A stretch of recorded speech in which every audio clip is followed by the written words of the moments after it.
बिस्मिल्लाहिर्रहमानिर्रहीम। अस्सलामुअलैकुम। आज फिर बिजली बंद हो गई थी। एक हफ्ते से मुसलसल बिजली नहीं आ रही थी। रोज़ रात को 11 बजे बिजली चली जाती थी, फिर 2 घंटे के बाद वापस आती थी। मैं कपड़े सिलाई करके घर का खर्चा पूरा करती थी। मेरे शोहर असलम एक फर्म में मुलाजमत करते थे। इनकी मामूली सी तनख्वाह से हमारे घर का खर्चा पूरा नहीं होता था। घर में हम कहने को तो 6 लोग थे, लेकिन मेरी नंद आए रोज़ यहाँ डेरे डाले रखती थी। मेरी सास ने मेरी नंद को बगैर जहेज के ही ब्याह दिया था। इसके ससुराल वाले रोज़ इसे मार पीट कर यहाँ भेज देते थे। वो हफ्तों यहाँ आकर रहती और अपने साथ 6 बच्चों को भी उठा लाती। यहाँ कमाने वाले 2 थे और खाने वाले इतने सारे थे। मैं सारा दिन काम कर कर के थक जाती। जब सब लोग सो जाते, मैं लोगों के कपड़े सिलाई करने लग जाती थी। लेकिन अब बिजली के मुसलसल रोज़ चले जाने की वजह से सिलाई भी नहीं कर पा रही थी। ईद भी करीब थी। मेरे पास कपड़ों का ढेर पड़ा था जो सिलाई करने वाले थे। बिजली का इंतज़ार करते करते मेरी आंख लग जाती। 2 दिन से सर्दी भी बढ़ गई थी। सब लोग शाम होते ही अपने अपने कमरों में जाकर लिहाफों में घुस जाते। मैं भी बच्चों को वक्त पर सुला देती थी। आजकल मेरी नंद फिर लड़ झगड़ कर हमारे घर आई हुई थी और अम्मा के कमरे पर कब्जा जमा कर बैठी थी। इसकी अब यही जिद थी कि मुझे जहेज बना कर दें, वरना मैं घर वापस नहीं जाऊंगी। हम सब लोग परेशान थे, आखिर इतने सारे पैसे कहाँ से लेकर आएंगे। मैंने जब असलम से इस मुतल्लिक बात की तो इन्होंने मेरी किसी बात का कोई जवाब नहीं दिया। मैंने सोचा मैं सुबह अपने जेठ से बात करूंगी। वो सारा दिन आवारा फिरता रहता था, ना कोई कामकाज करता था, बस हमारे लिए कोई ना कोई परेशानी पैदा करे रखता था। मेरी सास के बड़े बेटे का नाम अमजद था। आजकल इसका उठना बैठना अच्छे लोगों में नहीं था। हर रोज़ कोई नई खबर सुनने को मिलती थी। मेरी सास के लाड प्यार ने अमजद को बिगाड़ कर रख दिया था।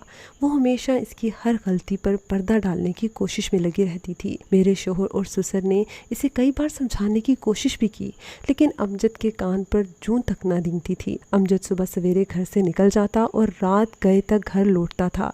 सबके पूछने पर वो यही बताता कि वो काम ढूंढ रहा है और हम जल्द ही अमीर हो जाएंगे। मेरी सास के अलावा और कोई इसकी बातों पर यकीन नहीं करता था। एक दिन तो असलम ने गुस्से में आकर अमजद को कह दिया कि अपना खर्चा खुद बर्दाश्त करो, मैं तुम्हारा खर्चा नहीं उठा सकता। मेरी सास के हाथ तो बात लग गई। वो उठते बैठते मुझे और असलम को बातें सुनाती कि तुम लोगों पर अब हम बोझ बन गए हैं, हम यहाँ से चले जाते हैं। और मैंने अपनी सास को समझाने की कोशिश भी की कि ये बात अमजद के भले के लिए थी, ताकि वो कोई काम काज करे। मेरी सास कहने लगी, बेचारा सुबह का गया शाम को तो घर लौटता है, कह तो रहा है नौकरी ढूंढ रहा हूँ, जल्द ही इसे नौकरी मिल जाएगी। मैं चुप रही। मुझे मालूम था कि अमजद बाहर जाकर क्या करता है। सारे मोहल्ले को पता था। एक मेरी सास ही थी जो आंखें बंद करके अमजद की बातों का यकीन कर रही थी। रात के वक्त जब असलम घर आए तो इन्होंने मुझे अमजद के मुतल्लिक जो कुछ बताया, ये सुनकर मेरे पैरों तले से ज़मीन निकल गई। अमजद अब नशा भी करने लगा था, इसलिए कुछ दिनों से पैसे भी गायब होने लगे थे। मैं बच्चों को डांटती कि तुम लोगों ने पैसे चुराए हैं। अब तो अमजद की हरकतें बढ़ती जा रही थी। अब जल्द से जल्द इसका कुछ करना पड़ेगा, वरना ये हमारे घर को बर्बाद कर देगा। आज दोबारा बिजली बंद हो गई थी। जब मेरा काम करने का वक्त होता, बिजली भी तब ही चली जाती। मुझे समझ नहीं आ रही थी कि मैं कपड़े किस वक्त सिलाई करूँगी।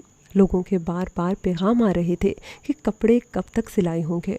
मेरे पास तो इमरजेंसी लाइट भी नहीं थी जो चलाकर मैं अपना गुजारा कर लेती। मैंने जो पैसे बचा कर रखे थे वो भी चोरी हो गए। अगले ही दिन लोगों का रश लग गया। कोई कह रहा था आपने तो कल की तारीख दी थी, कोई कुछ कह रहा था। मैंने समझा बुझाकर इन्हें राज़ी किया और कहा आप लोगों को तो मालूम है रात के वक्त बिजली चली जाती है।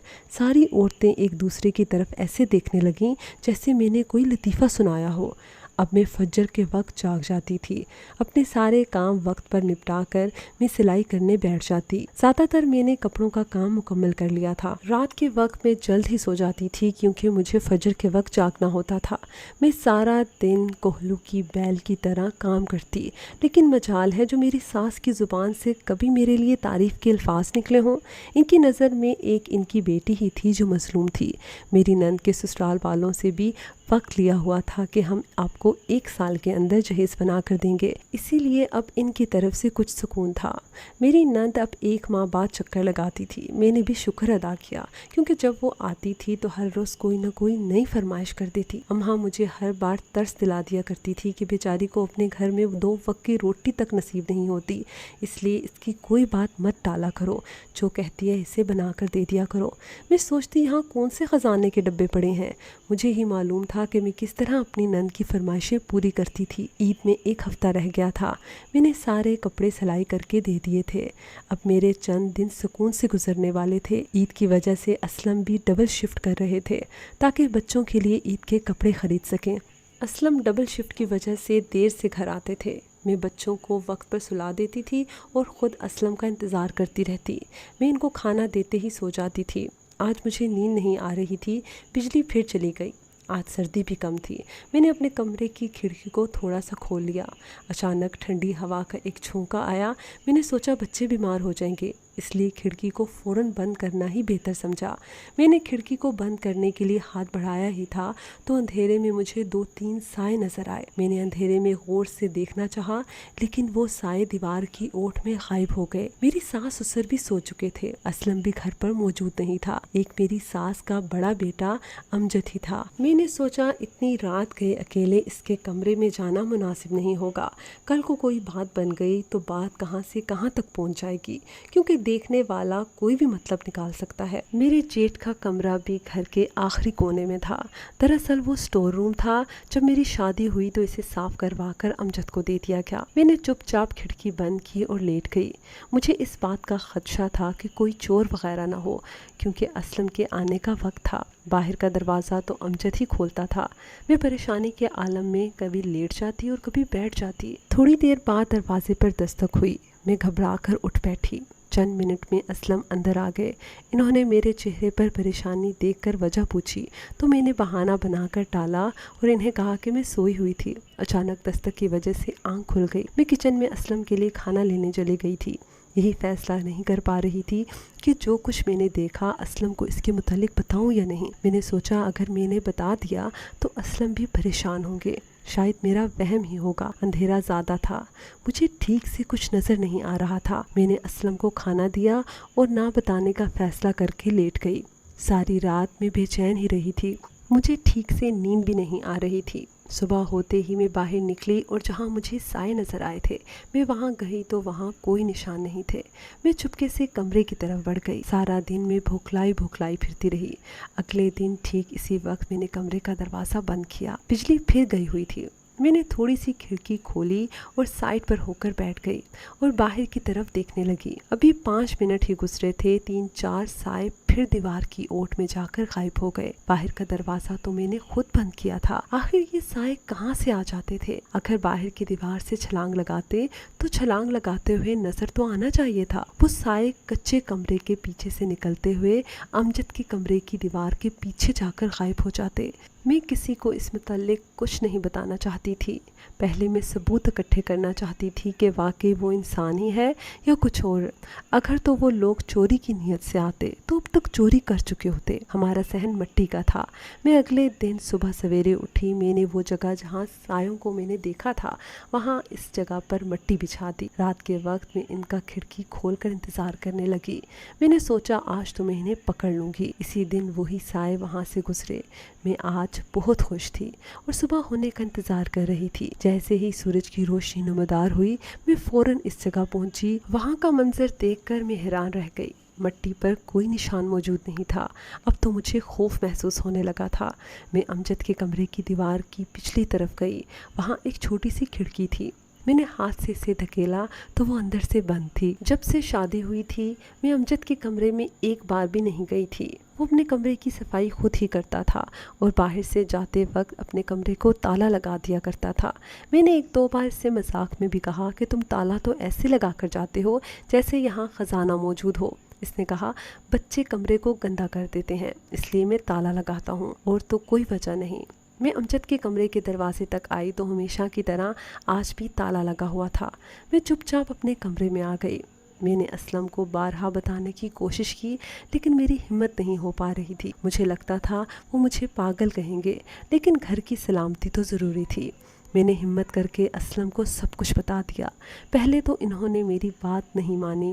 میں نے جب انہیں بتایا کہ میں 2-3 دن سے یہ سب کچھ دیکھ رہی ہوں تو اسلم نے کہا چلو آج دیکھتے ہیں۔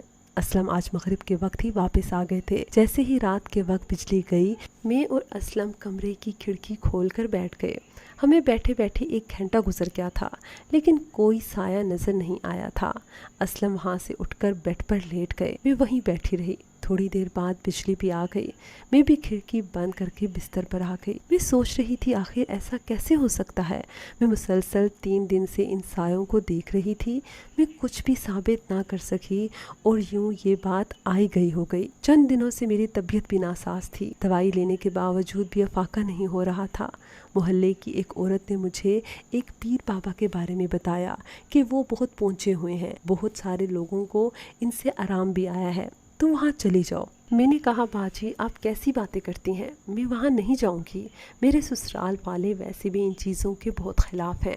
میں نے اسے منع کر دیا لیکن بخار اترنے کا نام نہیں لے رہا تھا۔ میں نے سوچا میں آخر کب تک یوں پڑی رہوں گی۔ میں نے اس پیر کے پاس جانے کا فیصلہ کر لیا۔ میں نے باجی سے پیر بابا کا پتہ لیا اور ہسپتال جانے کے بہانے اس پیر کے پاس چلی گئی۔ وہاں لوگوں کا کافی رش تھا، ہسپتال سے زیادہ لوگ تو یہاں پر موجود تھے۔ میں نے سوچا لوگوں کی مشکلیں آسان ہوتی ہوں گی جو اتنے سارے لوگ یہاں پر آتے ہیں۔ جب میری باری آئی میں اپنے بارے میں کچھ بتانے ہی لگی تھی تو پاپا نے انگلی کے اشارے سے مجھے منع کر دیا اور کچھ پڑھ کر مجھ پر پھونکا۔ میرے ہاتھ میں ایک کاغذ کی پڑیا تھمائی اور مجھے جانے کا اشارہ کر دیا۔ میں وہاں سے اٹھ گئی۔ بابا جی تک پہنچنے کے لیے ایک تنگ سی راہداری سے گزرنا پڑتا تھا۔ میں وہاں سے واپس آ رہی تھی تو ایک کمرے کا دروازہ تھوڑا سا کھلا ہوا تھا۔ میں نے وہاں سے اندر جھانکا تو اندر کا منظر دیکھ کر میرے رونگٹے کھڑے ہو گئے۔ کمرے میں امجد موجود تھا، اس کے ہاتھ میں ایک کھوپڑی تھی جسے وہ بار بار خون کی بالٹی میں ڈبو کر باہر نکال رہا تھا۔ پیچھے سے مجھے قدموں کی چاپ سنائی دی، میں جلدی سے باہر آ گئی۔ میں نے کاغذ کی پڑیا کھول کر دیکھا تو اس میں ایک سفوف تھا۔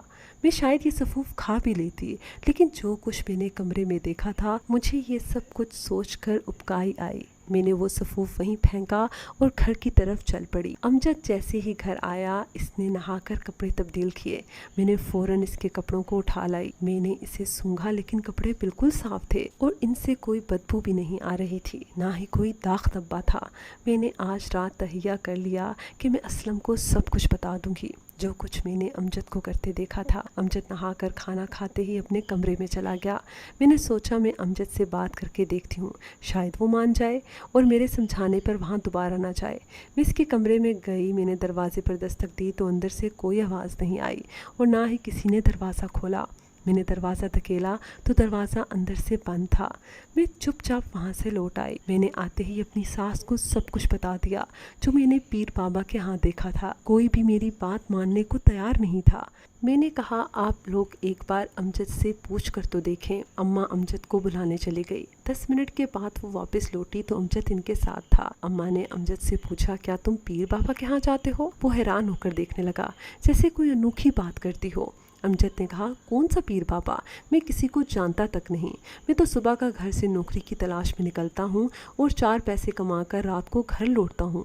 اسی وقت اسلم بھی گھر آ گئے۔ اماں نے مرچ مسالے لگا کر اسلم کو ساری بات سنا دی۔ اسلم بھی میرے پیچھے پڑ گئے اور کہنے لگے تمہیں ہر برائی امجد میں نظر آتی ہے، کبھی تمہیں سائے نظر آتے ہیں اس کے کمرے کے نزدیک اور کبھی وہ تمہیں پیر بابا کے ہاں ملتا ہے۔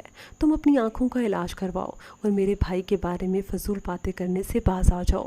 میں چپ کر کے اپنے کمرے میں آ گئی۔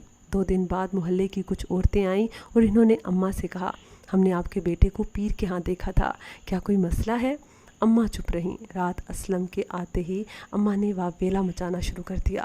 اماں نے اپنی بیٹی کو بھی بلا لیا۔ وہ دونوں مجھ پر چڑھ دوڑیں کہ میں نے محلے والوں کو امجد کے بارے میں سب کچھ بتایا ہے۔ میں نے کہا بھی کہ میں نے کچھ نہیں بتایا، آپ انہیں بلا کر پوچھ لیں، لیکن سب مجھے جھوٹا سمجھ رہے تھے۔ اماں نے اسلم کو کہا کہ اسے 1 منٹ سے پہلے اس کے باپ کے گھر چھوڑ کر آؤ۔ میں نے अम्मा की बहुत मिन्नत समाजत की और कहा भी कि मुझे माफ़ कर दो, आइंदा ऐसा नहीं होगा, लेकिन किसी ने मेरी एक ना सुनी और मुझे मेरे घर भेज दिया गया। मेरे दोनों बच्चे भी मेरे साथ थे। असलम हमें छोड़कर बाहर से ही वापस चले गए। मैंने अम्मी को सब कुछ बता दिया और कुछ भी नहीं छुपाया। अम्मी ने कहा तुम फिक्र ना करो, एक दिन सब पर हकीकत वाज़ेह हो जाएगी। चंद दिन बाद मेरी नंद की मुझे कॉल आई और वो बहुत जल्दी में थी। इसने रोते हुए मुझे इतना ही बताया कि आप अस्पताल पहुँचें जितनी जल्दी हो सके। मैं दोनों बच्चों को घर पर छोड़कर अस्पताल आ गई। वहाँ सब लोग बाहर कॉरिडोर में रो रहे थे। असलम और अमजद दोनों ही वहाँ मौजूद नहीं थे। अम्मा मेरे गले लगकर रोना शुरू हो गई और मुझसे कहने लगी तुम सच कहती थी, अमजद ने अपने भाई को मारने की कोशिश की। तुम्हारे अब्बू अगर मौके पर ना पहुंच पाते तो वो शायद इसका कत्ल ही कर देता। मैंने सिर्फ यही पूछा असलम कहाँ है। अम्मा ने मुझे बताया कि वो एडमिट है और ख़तरे से बाहर है। रात तक असलम को होश भी आ गया। अमजद घर से भाग गया था। मेरे ससुर ने इसके कमरे का दरवाज़ा तोड़ा तो कमरे के अंदर का मंजर देखकर सबके पांव तले ज़मीन निकल गई। कमरे के अंदर मट्टी का ढेर लगा हुआ था। वो कमरे की खुदाई कर रहा था। मेरे ससुर फ़ौरन इस पीर के पास गए। वहाँ से अमजद के बारे में पूछने पर पता चला कि पीर ने अमजद को बताया था कि इस कमरे में ख़जाना है और ख़जाने का पता तब भी लग सकता है अगर अमजद अपने भाई को कत्ल कर देगा। अमजद ने रात के अंधेरे में असलम को मारने की कोशिश की, लेकिन मेरे ससुर के आ जाने की वजह से अमजद भाग गया और असलम की जान बच गई। अमजद के एक दोस्त को पकड़ लिया गया। थोड़ा डराने और धमकाने के बाद इसने मेरे घर वालों को सब कुछ बता दिया। अमजद रात के वक्त बिजली खुद बंद करता था। अमजद रात के वक्त खुद बिजली बंद करता था और रात के अंधेरे में वो अपने दोस्तों को एक कमरे में खिड़की के ज़रिए दाखिल करता और फिर वो लोग कमरे की खुदाई करते। वो साए मेरा वहम नहीं था, बल्कि वो असल में अमजद के दोस्त ही थे जो रात के अंधेरे में चोरों की तरह दाखिल होते थे। मेरे ससुराल वालों को भी यकीन हो गया कि मैं सच बोल रही थी। अम्मा मुझे और दोनों बच्चों को घर लेकर आ गईं और अमजद का दाखिला हमेशा हमेशा के लिए घर में बंद हो गया। वो वैसे भी मफरूर था। पुलिस उसकी तलाश में हर जगह छापे मार रही थी और मुझे यकीन है कि उसे जल्दी ही गिरफ्तार कर लेगी। अल्लाह पाक हर एक के घर को अमजद जैसे शख्स से महफूज रखे, आमीन या रब्बुल आलमीन। कमेंट सेक्शन में आमीन लिखकर इस दुआए जारिया का हिस्सा बनिए। व्यूअर्स, अगर आपको हमारी कहानी पसंद आई है तो इसको लाइक कीजिए, शेयर कीजिए और कमेंट सेक्शन में अपनी राय का इजहार लाजमी कीजिएगा। अगर अभी तक आपने हमारा चैनल उर्दू कहानी सेंटर सब्सक्राइब नहीं किया तो इसको लाजमी सब्सक्राइब कर लीजिए और बेल आइकन को भी प्रेस कर लें। अगली वीडियो तक इजाज़त दीजिए।